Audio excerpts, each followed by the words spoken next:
Is it time to reimagine your future? The right business skills may make a difference in your career. At Capella University, we offer a relevant education that's designed to focus on what you need to know in the business world. We'll teach professional skills to help you pursue your goals, like business management, strategic planning, and effective communication. And you can apply these skills right away. A different future is closer than you think with Capella University. Learn more at capella.edu. This episode is brought to you by National Geographic, presenting its new documentary film, Endurance.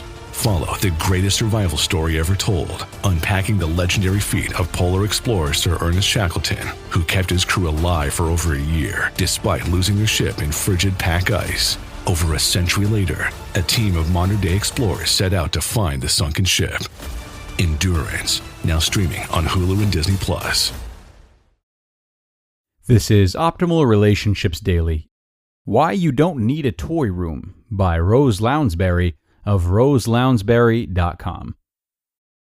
About a year after I adopted minimalism, my friend Becky came to visit.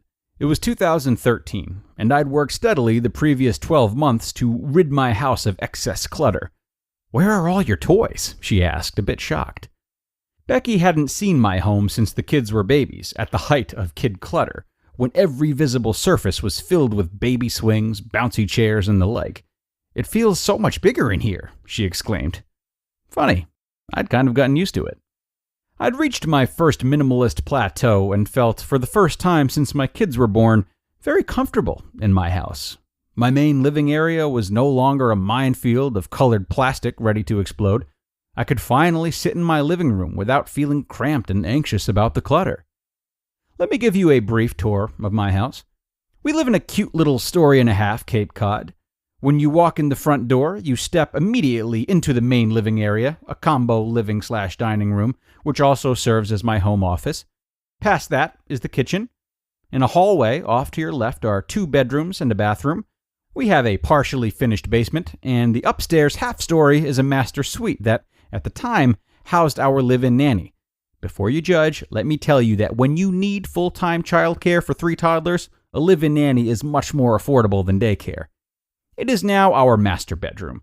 The entire space is roughly 1,500 square feet. You may have noticed that I don't have a toy room, a space I used to consider a necessity of the modern family. I remember visiting friends' homes for play dates and being ushered into rooms filled with bin after bin of toys. I always left feeling cheated and returned to my cramped abode ever more frustrated at the kid clutter breeding in my living room. But since embracing minimalism, I've come to question the toy room trend.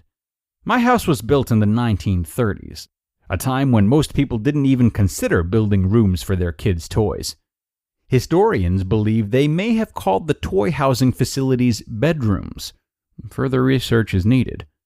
Think about it. Having a toy room is roughly the equivalent of having a room to accommodate the hobbies of each individual family member, in which case, I should have both a reading room and an exercise room, and my husband should happily kick back in his video game room. Unless we strike it rich and simultaneously abandon our minimalist ideals, these types of rooms are mere fantasy. So why do many of us reserve rooms simply to house our children's toys? Hint, most of our kids have too many toys. A home is a place for a family, and shared living spaces should be just that, shared. My living room should accommodate my kids' developmental need to play as well as my need to relax with a magazine and a coffee. Partitioning my kids off into a separate room to play would not only not work, even at 9 years old, they still prefer to hang out with their parents, and believe me, I'm milking that for as long as I can, but it also sends the message that their play is not a vital part of our family, that it is something to be done separately from the business of living and sharing together, which is untrue. Children's play should coexist within the hubbub of family life. Now, I'm not against rooms for recreation, but I'd urge families to make these rooms accommodate the rec needs of the entire family, including activities for adults and older kids, like exercise equipment or board games. I don't think anyone would find it shocking that families spend less time together these days. Perhaps our oversized, overdivided homes are partially to blame. Remember how I said that the first room of my house is the living/dining room? This is the main living/playing/eating/working area of the home, and it is one room. It used to be the disaster area. Now, it's my Zen space. In case you're wondering, my kids do have more toys in their bedrooms, which include Legos, Nerf guns, and stuffed animals, and books, but this is the majority of toys they play with. In closing, toy clutter is manageable.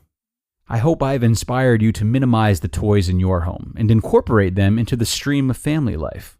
Because remember, your children want to be with you more than they want to be with their toys. You just listened to the post titled, Why You Don't Need a Toy Room by Rose Lounsbury of roselounsbury.com.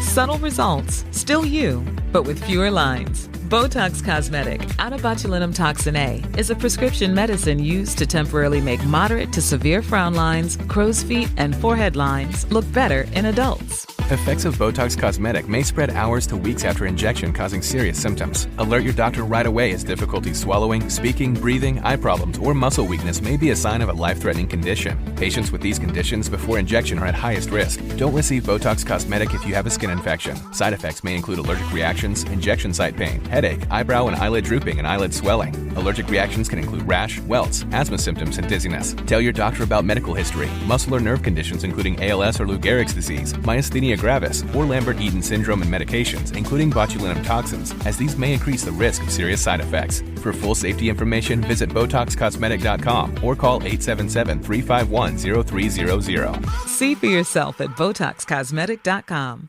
So, you want to be a marketer. It's easy. You just have to score a ton of leads and figure out a way to turn them all into customers. Plus, manage a dozen channels, write 1 million blogs, and launch 100 campaigns all at once. When that's done, simply make your socials go viral and bring in record profits. No sweat. Okay, fine. It's a lot of sweat. But with HubSpot's AI-powered marketing tools, launching benchmark-breaking campaigns is easier than ever. Get started at HubSpot.com/marketers. This episode is brought to you by Allstate. Some people just know they could save hundreds on car insurance by checking Allstate first. Like you know to check the date of the big game first before you accidentally buy tickets on your 20th wedding anniversary and have to spend the next 20 years of your marriage making up for it. Yeah, checking first is smart. So check Allstate first for a quote that could save you hundreds. You're in good hands with Allstate. Savings vary. Terms apply. Allstate Fire and Casualty Insurance Company and Affiliates. Northbrook, Illinois. And thank you, Rose, for a great post. Come by her site at roselounsbury.com for more minimalism inspiration like what she shared with us today about how minimalism in many fashions actually stands to strengthen the relationships we have with our family members. We're going to end it today, though, folks. I will see you tomorrow with another post about how to bring the family together. I'll see you there, where your optimal life awaits.